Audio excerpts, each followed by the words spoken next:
I just had the most amazing morning at the Saratoga Book Fest. I sold over 40 books, which for me is a personal record, and I'm very, very proud of it. I'm very glad to get these books that I care so much about, that I think are some truly incredible works of fiction, into enthusiastic readers' hands. But getting into publishing and writing as a whole is very high risk, high reward work.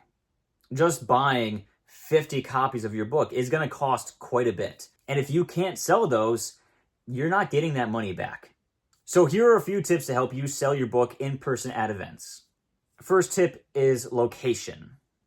Book festivals are so much fun. You meet so many great people. You meet other authors that can be your best friend and provide so much valuable insight to you and also support you at these events. And you meet enthusiastic readers that may come back and see you in another year or at another event and sing your praises at your booth so you don't have to get other readers invested. But being at a book festival surrounded by other authors, while it's a great thing, can also have its drawbacks. The big one being, you got a lot of competition. This summer, I learned that stepping outside of book sale places has a lot of perks. For example, I've been doing a lot of craft fairs. Now, where I'm from, craft fairs mean a lot of wood carvings, a lot of photography, a lot of handcrafted items, knit things, pillows, blankets, stuff like that. Nobody goes to these with books. This is an absolutely incredible way to stand out among the crowd, get people drawn to you, get people interested. And I've always had great success with these. And this one might sound a little crazy, but hear me out. Breweries and cafes. I was at a brewery last night, and I thought it'd just be a fun night, show face, hand out a few bookmarks, but no, people were crazy about us while we were there. I did better at a brewery last night than I've done at many bookstores. It's weird. I don't know why, but it works. Tip number 2, you gotta have a good display. Last year, I showed up at a table with just books. Was not pretty, did not attract a lot of people. You'd have no idea how far a tablecloth will go. A lot of people like to go all out with these things. I saw one woman at the Albany Book Festival. She had a murder mystery. Her bookshelf was a coffin. Awesome, amazing, caught my eye. I love that. That's a good place to be. Some people, though, have more decoration than they do books. Is there another fly? Holy shit. I feel like I got Jeff Goldblum living in my house right now. There better not be another one. Anyway, you want to have great presentation, but you don't want to overdo it. And honestly, all you really need is a tablecloth, maybe a poster, and your books. Your books are the big selling point. And if your book has great art, you don't really need to worry about the rest. Case in point, this is incredible artwork.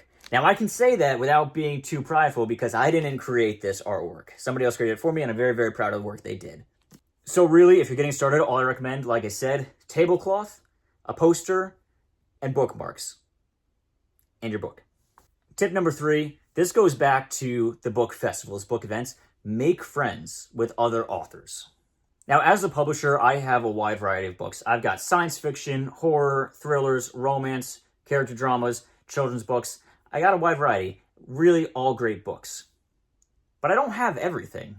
What I do have, though, is a friend. Her name is Kirsten Marcel. She's the author of Witness to the Revolution, which is a fantastic historical fiction romance. So when people come up to my booth and they ask, do you have historical fiction?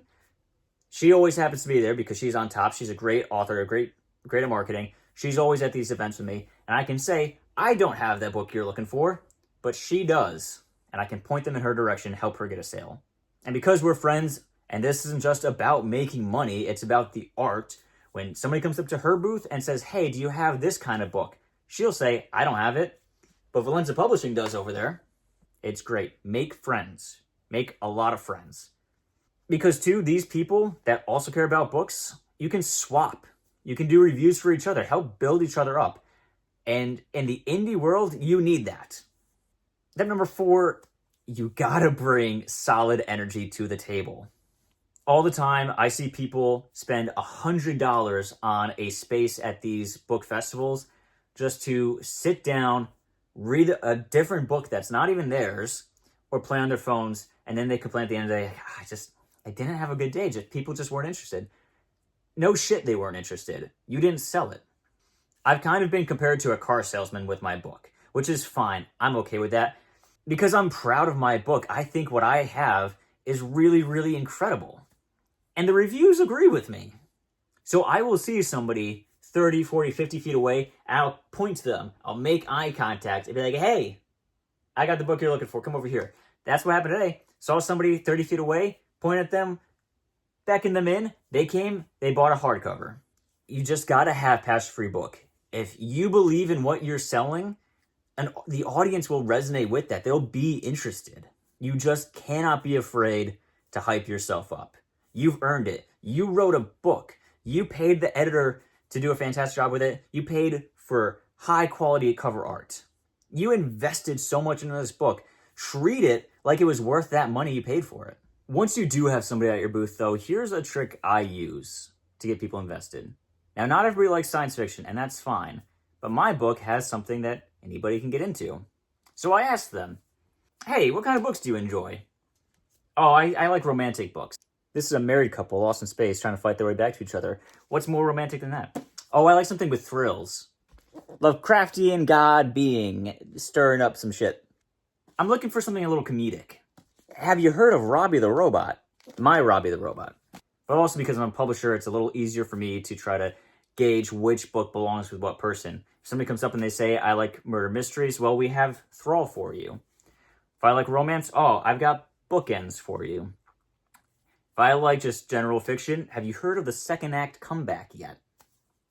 Find something in what your potential reader says that you can connect to your book, or find something about them that you can connect to your book. If I see somebody with a Star Wars shirt on, you better believe they are walking away with a copy of Empire of the Void. Those are my 4 big tips right now. I'm kind of running a high because, like I said, I did great today. And I'm very proud of myself. I'm very proud of my team, the whole Valenza Publishing team. They all did fantastic. If you want to know more about the world of publishing, self-publishing or traditional publishing, drop a comment, ask a question. I'm happy to answer them. And just a little bit of background, because I don't think I really touched on that. My name is Andrew Valenza. I'm the author of Empire of the Void and Lost World of the Void. I have published numerous books, including Thrall by J.T. McGee, The Second Act Comeback by Jamie Noren, and upcoming next week, Bookends by Ella M. Hayes. I also have a children's book. It's called Bath Time with Teddy Bubble, and it's wonderful. And if you're wondering why I'm qualified to give this kind of advice, well, I've sold over 1,000 books these last few months. All of my books are in stores at Barnes & Noble. You can find them on shelves in the Northeast, which is pretty good for just a startup. And all of my books have phenomenal reviews on Goodreads and Amazon. So check it out. I know what I'm talking about, and I'm here to help.